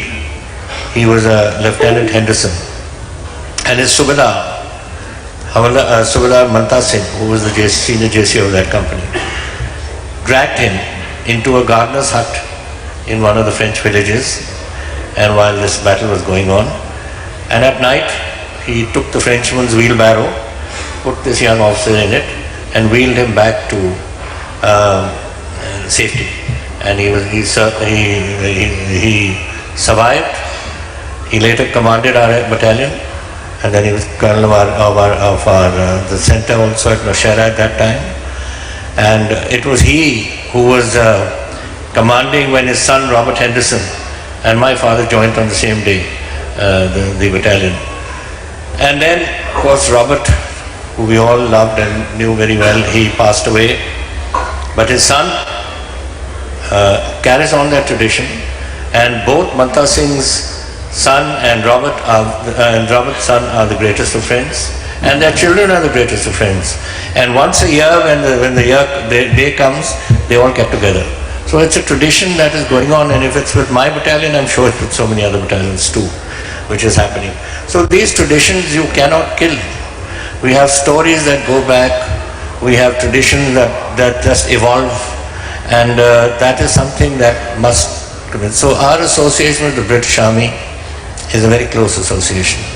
And as the Brigadier said, we can certainly cooperate. I hope that our government also looks at it that way. Cooperate in the form, we have a whole command which is the Army Training Command, and that's also for evolving future plans, and so can they. So why don't we work together? Because I don't see us in any way not having a warm relationship over the years that are going to come. So I hope this happens, and that we work together in the future too, and that both our armies work closely together, and not only that, that they continue, and whenever the chips are down, maybe someday, we'll fight shoulder to shoulder again, and that's what we are all waiting for. We are soldiers, and that's our job. And if we can fight with those who we fought with for years and years, it would be something that would be. But now I think one last question I would like to put to this panel, particularly from Britain. You know, Afghanistan is a contentious issue. Now we've had the first Afghan war, we've had the second Afghan war where nobody came out but a dog and his doctor. We've had the second Afghan war, we've had the third Afghan war. We know what the Afghans are like. Even Maharaja Ranjit Singh never went into the mountains. He drew them down from the mountains and fought them in the plains. Why have you gone and got stuck in Afghanistan again? That's what I want to ask you. You have this whole experience, you have this history, you've seen what happened. Afghans are different people. If they can't fight you, they'll fight themselves. So they love fighting. And I don't think it was the right thing for Britain to really get stuck for the fourth Afghan war into those mountains again. So I think that brigadier would probably. Well, it's another question that's very difficult to answer. So whether the military situation on the ground or not is where we'd like it to be right now, still the decision that was taken that Afghanistan, an unstable Afghanistan, was a threat to countries in the free world, I think is still a valid deduction, even now. And I think that decision, or that question at the time, demanded a response. And we, as soldiers, the best we can do is go and try and contain a security situation in the best way that we possibly can, in compliance with the wishes of our collective governments, in order that the development of the human capital and the economy and the social situation can happen. And I think maybe in hindsight we were very ambitious in our assumption that that development could happen very quickly. And the ability to hold the security line, hold the security long enough, and to develop the capability of the Afghan government quickly enough so that we could leave that security function to the Afghan government. These are lessons that you learn in hindsight. But I think none of that in any way suggests that those countries that are involved in Afghanistan now are in any way leaving. We are watching and overwatching from a position where we hope the Afghan peace process comes up with a solution that is acceptable to the Afghan people. That's very important to us. We haven't set conditionality on time on our redeployment from Afghanistan. We've set conditionality on the right conditions being in place, and it's not. And I think it's still the right deduction that countries of the free world who enjoy a very privileged existence do choose to expend their capital in order to bring better conditions to those who don't enjoy them, and to protect the populations at home whom those governments are charged to protect. Thank you very much, Brigadier. I think that's a good defense of your involvement in Afghanistan, though I go with the Honorable Chief Minister's view. I don't want to get into an extended debate in Afghanistan, but I think we are wise to learn from your lessons and stay away from the quagmire that is Afghanistan. On that note, I wish to thank all the panelists for their valuable contribution, especially so the Honorable Chief Minister, who's thrown considerable light on the various historical dimensions that made up India's relationship with Britain in the wars, and how we still carry forward that tradition. As I was discussing with the British team before the start of this session, even shared bank accounts with some regiments, and sending back prisoners after the war as guests of the regiment because of an old tradition. But more of that in some of the other books and writings. Thank you very much for being with us, and I think the audience has had a full dose. I'm sorry, I've got the warning bugle from the organizers to say no questions and answers, but I believe there are some gifts and mementos and books to be given. Thank you very much, sirs.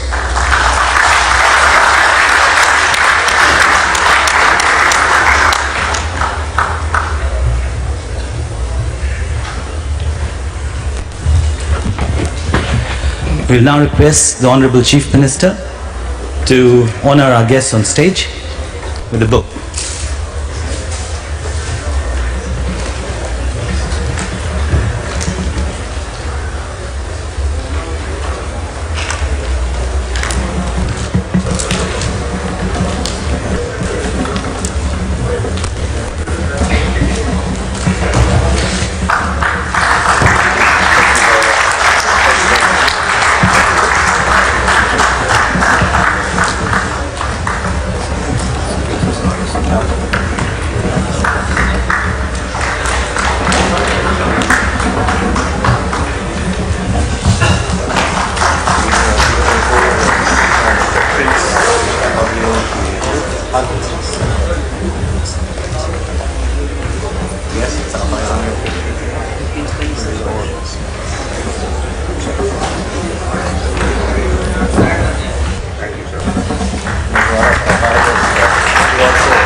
I'm still looking for some comments of yours for my show, Tales of Valor, my TV series in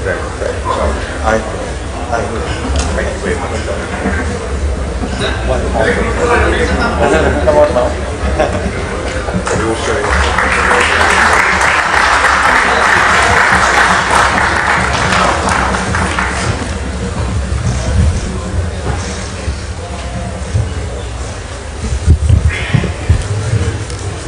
What about the Chief Minister?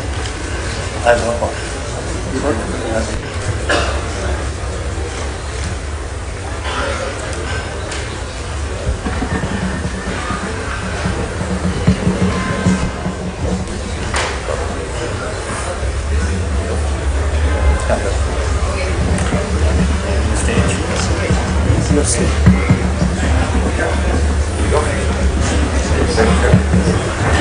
So thank you very much. Thanks for sharing that stage. Yeah, I have to go back to Delhi something. But the See you. yeah. So and then we go back to tomorrow. Thank you very much.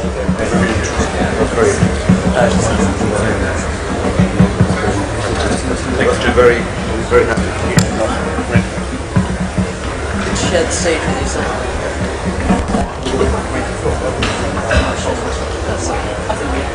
Crack that one. Thank you so much. We have had a wonderful experience now. We're very grateful to you.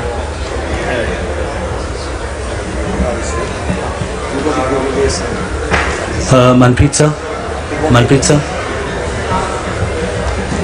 I'd request the Finance Minister, Manpreet Singh Badal, to come on the stage, please.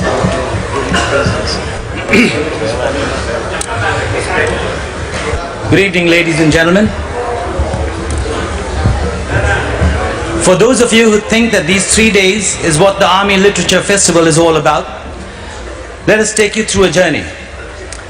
As a precursor to the main Military Literature Festival 2019 this year the event commenced in the month of October, wherein we had a polo match under the aegis of the Headquarter Western Command and a shooting competition in Patiala.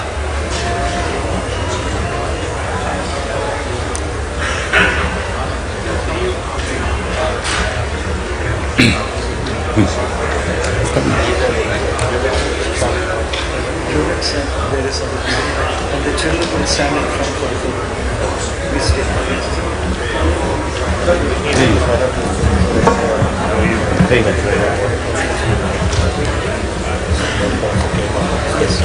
Good morning, sir. How are you? So as a precursor to the main Military Literature Festival 2019 this year, the event commenced in the month of October, where we had a polo match under the aegis of the Headquarter Western Command and a shooting competition in Patiala. Thereafter, a veterans golf tournament was organized, followed by the children's marathon and bird watching sessions in November 2019. A military carnival was held towards the end of November for the citizens of the City Beautiful. A Bravehearts ride, wherein 450 riders rode through the state on the occasion of the Armed Forces Flag Day, and this ride culminated at the Headquarters Western Command, spreading the message of no drugs to the people of the region. We shall gladly embrace death, so you can embrace the freedom for you. You may live and breathe in peace. We shall happily give my today for your tomorrow. Just make yourself worth our dying for. Apart from the entertainment, over the last 3 days, the event has been highly stimulating with discussions on martial history spanning 500 years.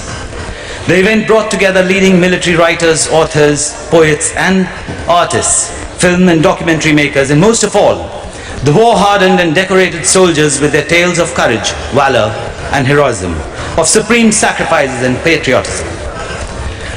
The panel discussions were highly intriguing and brought out interesting facets and analysis of the past, present and future trends of military powers of the world and of global conflicts.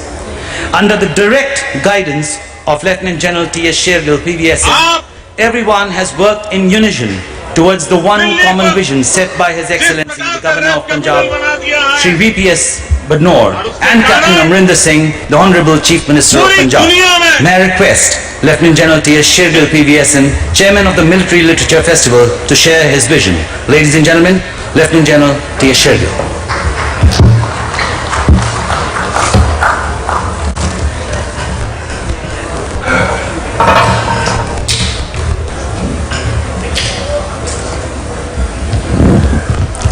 Honorable Chief Minister,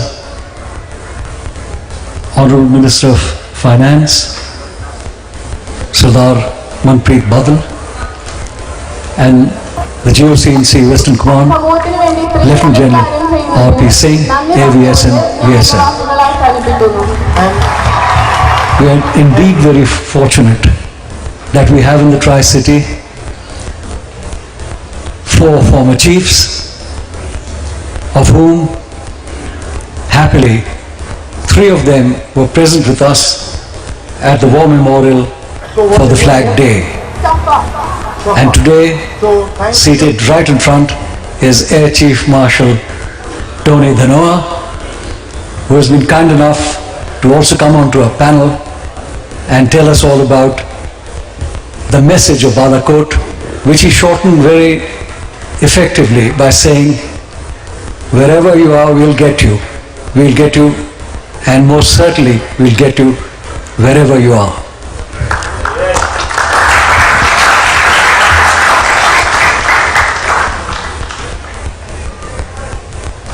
What you're going to do now is to honor various people,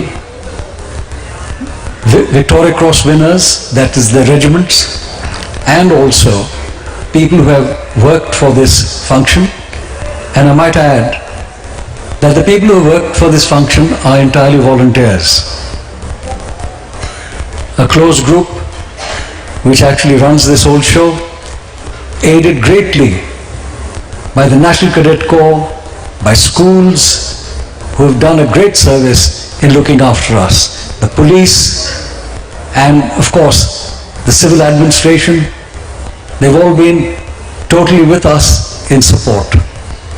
We could have done nothing without Headquarters Western Command, who have always been strongly helping us in every way.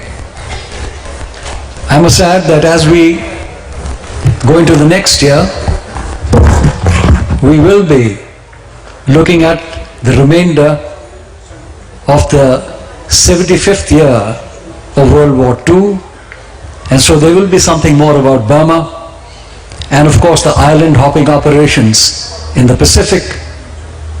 And we'll also celebrate the 80th year of World War II, which starts with the German operations in France, Dunkirk, and between July and November of 1940, the Battle of Britain. And having said that, I would request the Honorable Chief Minister if you could kindly step forward and honor the various people who will come up and receive our appreciation from them. Thank you.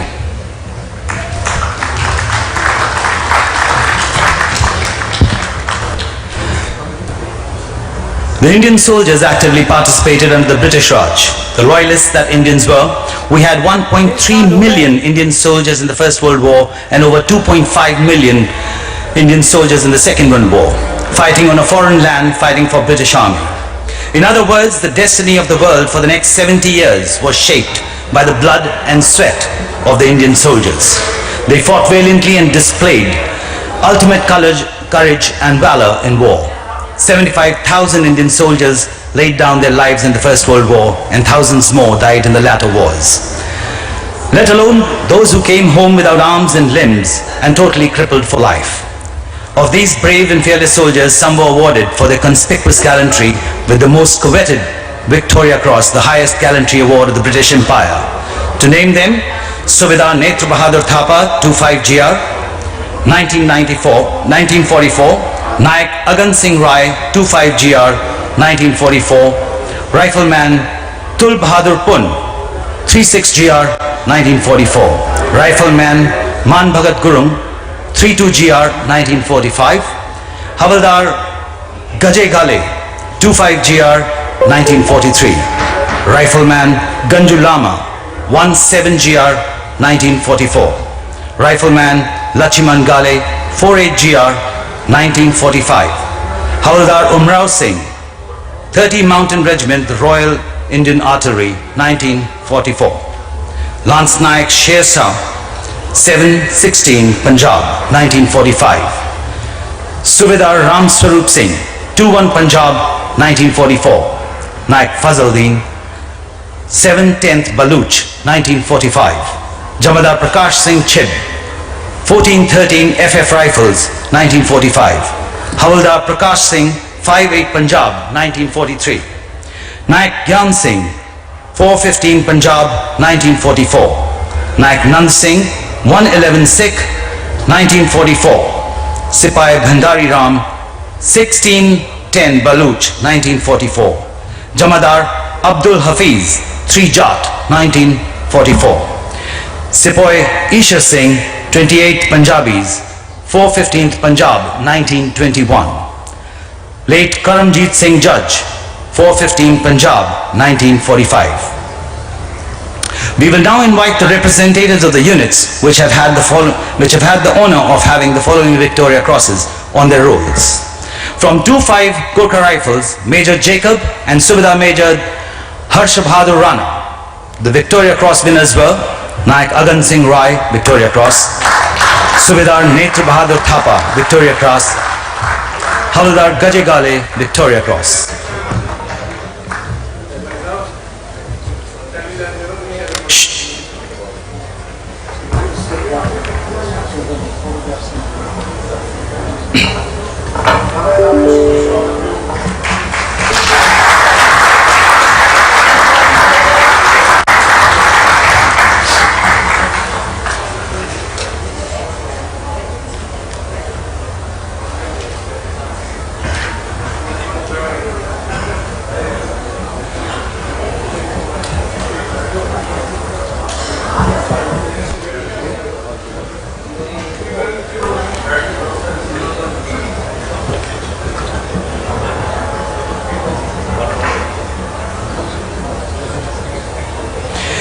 Two Sikh, Major Bhartendra Thakur. The Victoria Cross winner was Sipai Ishwar Singh from 28 Punjab, which later got impaneled with 2 Sikh.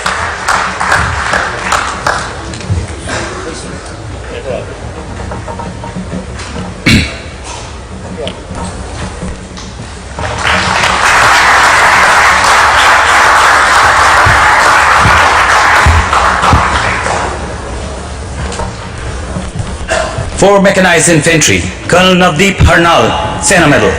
The Victoria Cross winner was Naik Nand Singh, 111 Sikh, now 4 Mechanized Infantry.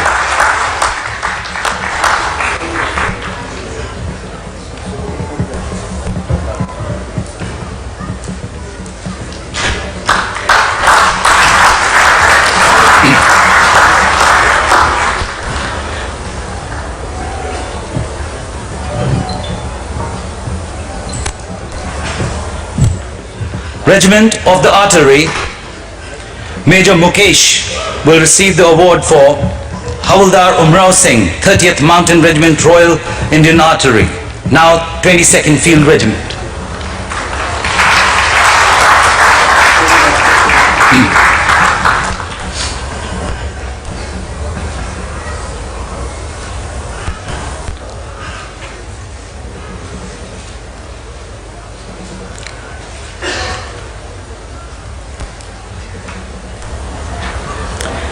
The Honorable Chief Minister Captain Amrinder Singh would now like to honor the indomitable courage of Lieutenant Colonel Anand Singh. Lieutenant Colonel Anand Singh commanded the 4th Sikh Battalion in the 65 operations. He led the battalion valiantly, which led to the capture of Burki. And for his courage and bravery, we honor him. May I now call upon the daughter of his brave heart, Mrs. Amrinder Singh, to receive a token of our appreciation.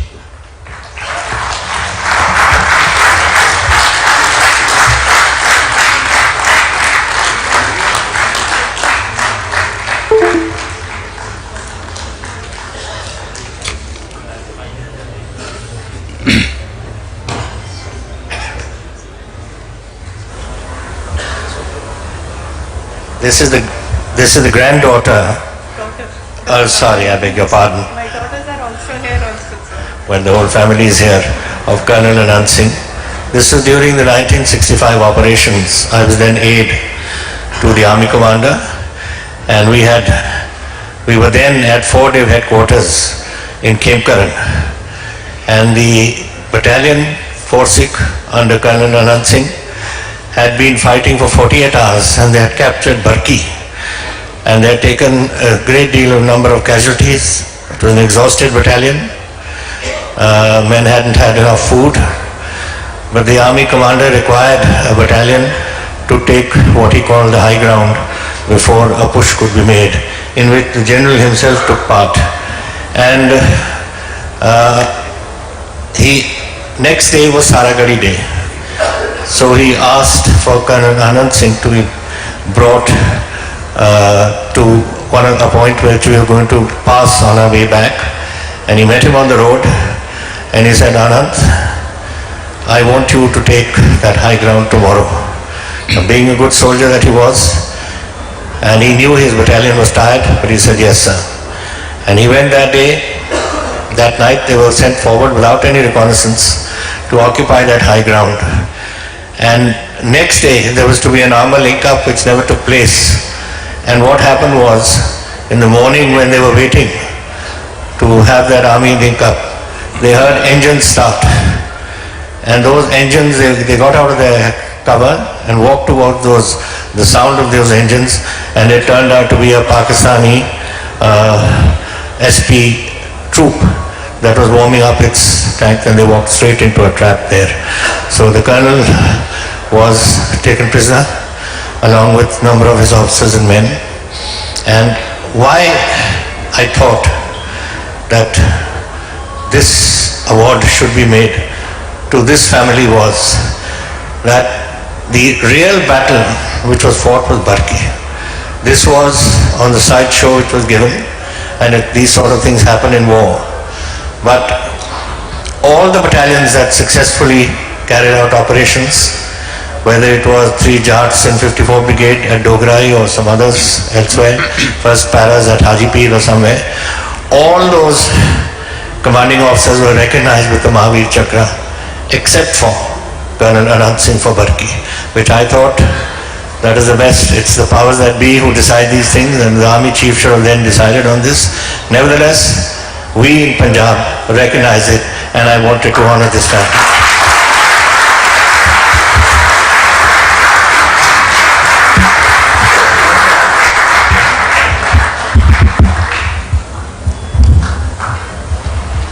First of all, sir, I think it's a great privilege to receive this award, not from the Chief Minister, but a great soldier himself.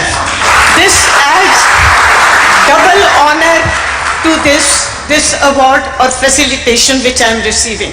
I had the opportunity to visit Fort Sikh just this September on the Saragadi celebration day.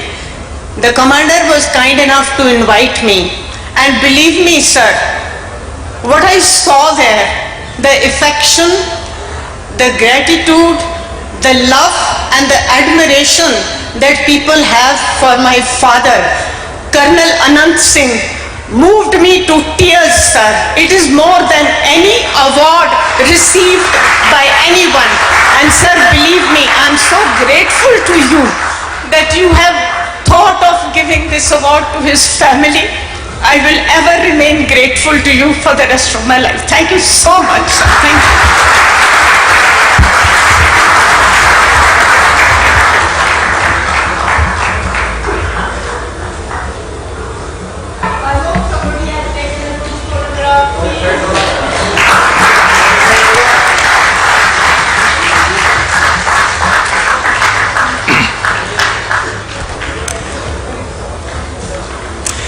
A token of appreciation to the various contingents, volunteer groups from various units, institutions and schools with commendation certificates for their outstanding contribution towards the Military Literature Festival, making this festival a grand success. It wouldn't have been possible without them. I call upon the reps of Western Command, Naib Subedar Gurdeep Singh, 2 Sikh, for the weapons display.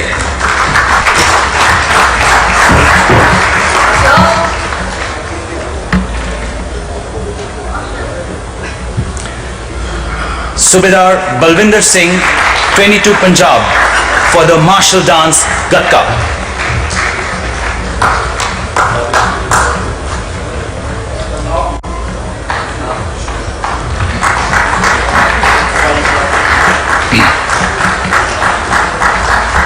Naib Subedar Lima Sherpa, 25 GR, for the Khupri dance.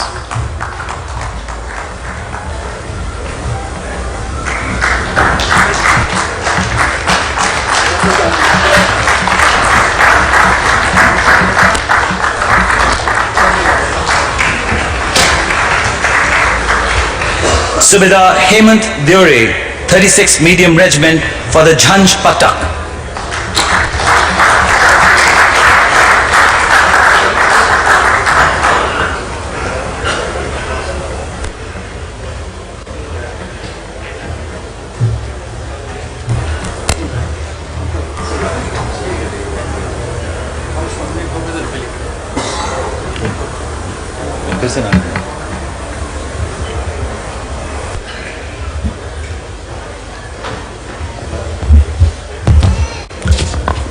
Subedar Hemant Deore, 36 Medium Regiment, for the Jhanj Patak.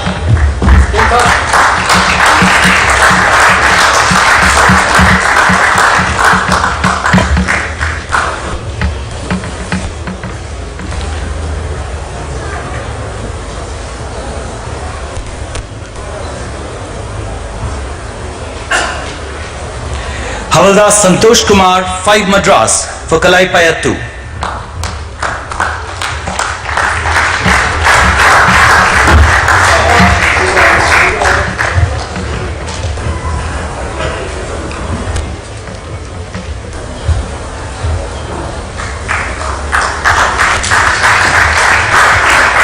Subedar Chanan Singh, 2 Sikh, Pipe and Drums Band.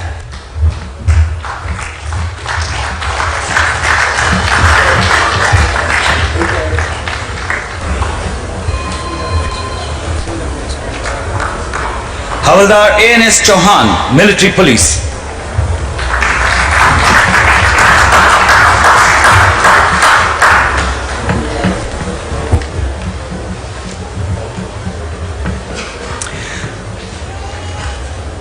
Havaldar Deepak Kumar, Western Command, Pioneer Company.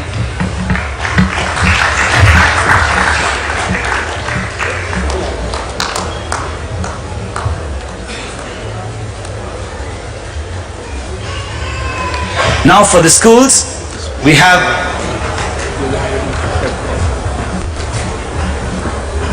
for the schools who have been on their toes, we will call upon the representatives from Yadvindra Public School, Mohali.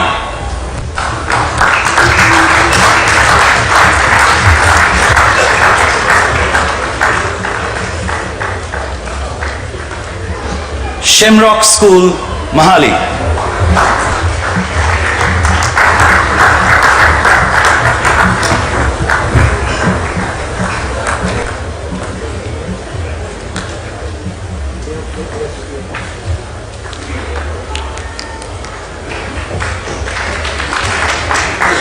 Mai Bhago Armed Forces Preparatory Institute, Mohali.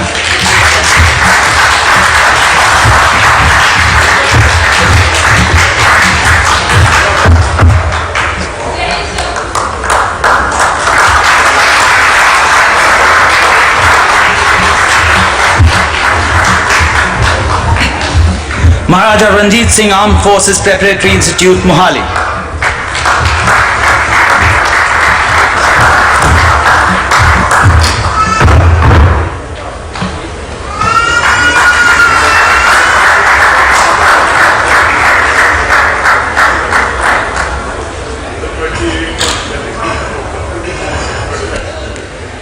Learning Path School, Mohali.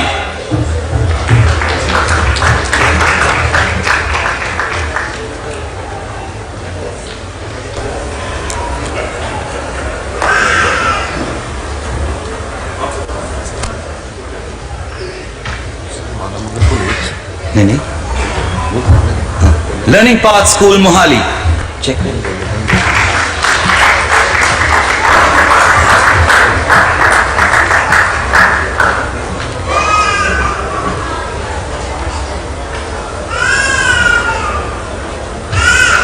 Manav Mangal School Mohali.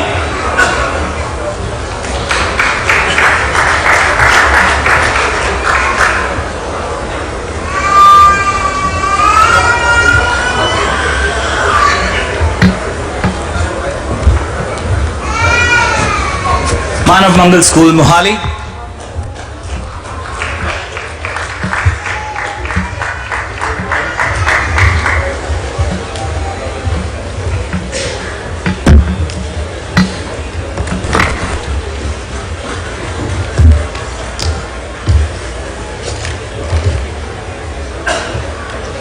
The 2nd Battalion NCC Chandigarh.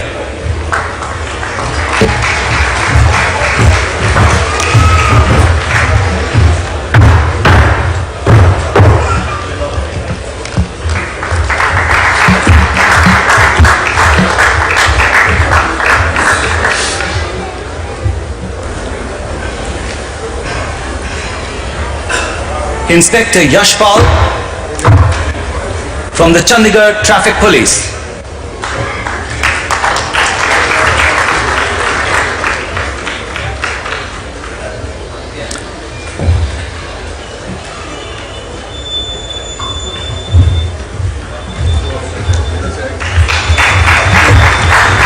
DSP Amrinder Singh and Inspector Bohar Singh, Security Wing, Chandigarh Police.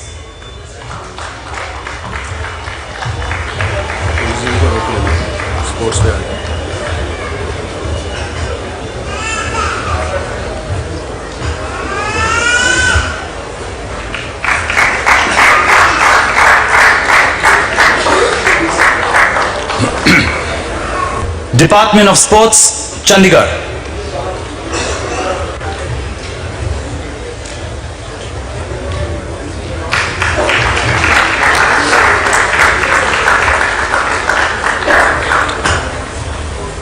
Mr. Pathak from MOH, Municipal Corporation, Chandigarh. Mr. Pathak from MOH. Chandigarh Administration, Mr. Ranjit Singh, Superintendent Engineer.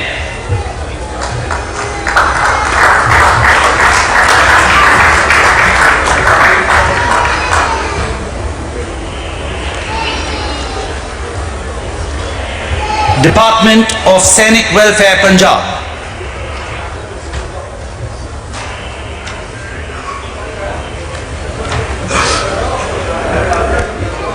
Department of Sainik Welfare, Punjab.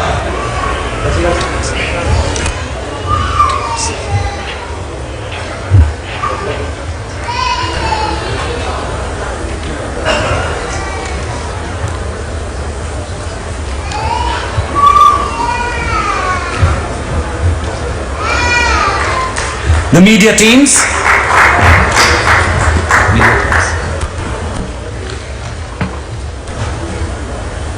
The media teams.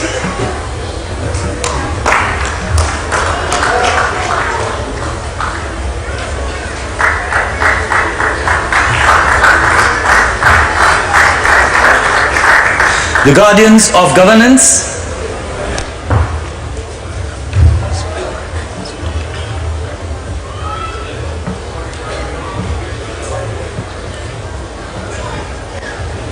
Punjab War Heroes Memorial and Museum.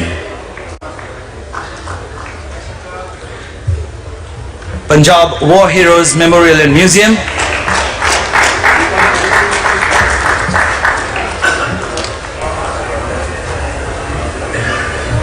Seapite.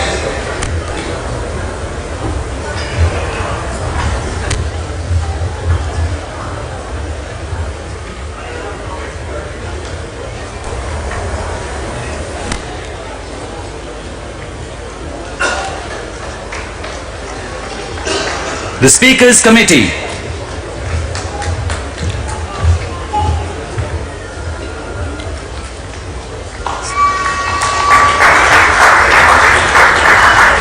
Garari Off-Roaders Club.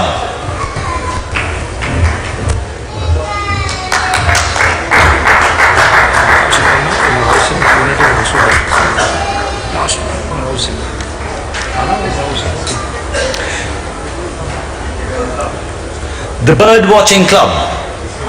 Regiment of Artillery.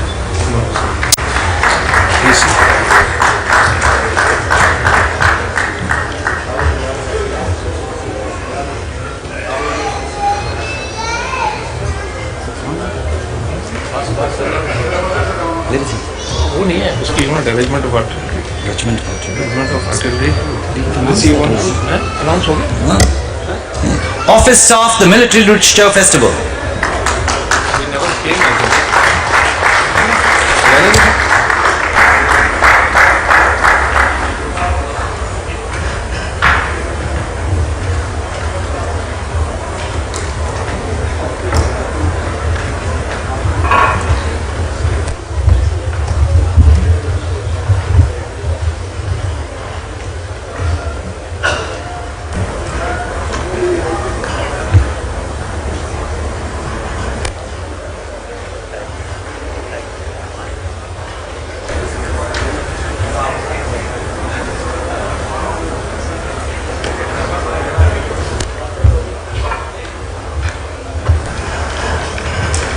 We will now have the group photographs.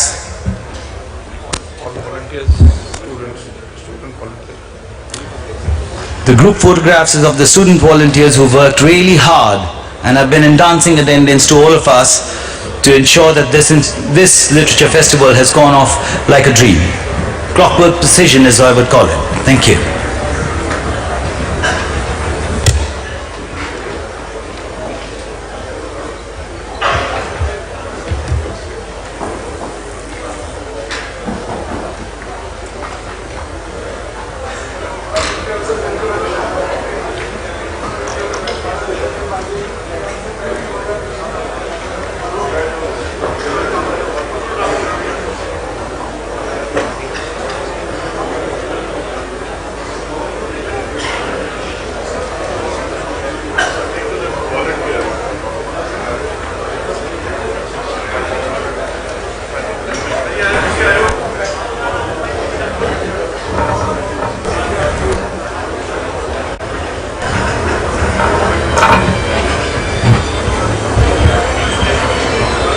Ladies and gentlemen, the Honorable Chief Minister will say a few words.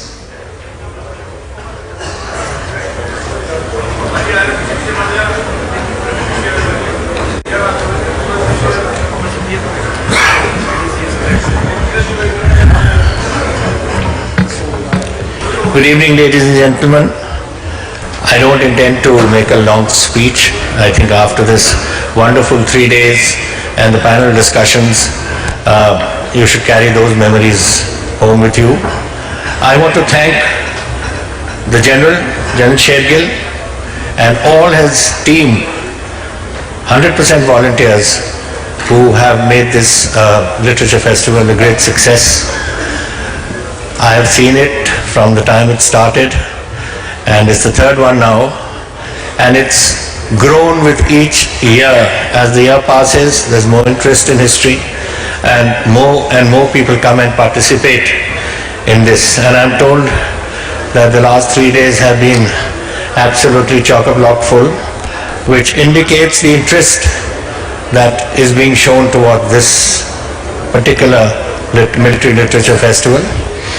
And I'm happy that so many young people are here, all volunteers here in front of me, who have contributed their time to this festival. And many of them, I'm sure, you will see them one day in uniform of our defense services. So it's a great pleasure to be here with them, to see them, and a great pleasure for me for another reason, that 4 of the awards I gave were to my old battalion this afternoon. So I'm happy that we've been able to do so much, inculcate the spirit of the defense services into these young minds, and I'm sure that in the years to come we'll find many of them who will be here participating in this function. and into uniform to defend our country, whether it is in the army, in the navy, or the air force. And my luck to them, I know that a number of them have been selected this year, and they've just passed the exam for the National Defence Academy, and one day we will see them all lined up with their regiments to defend our country whenever our country requires that. So it's a great pleasure being here with you all. Thank you for all coming. Thank you for making it a success, and I hope this is going to continue as the years pass.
One second.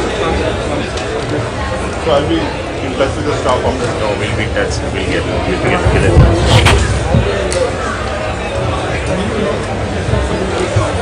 Sir, only you could have done this.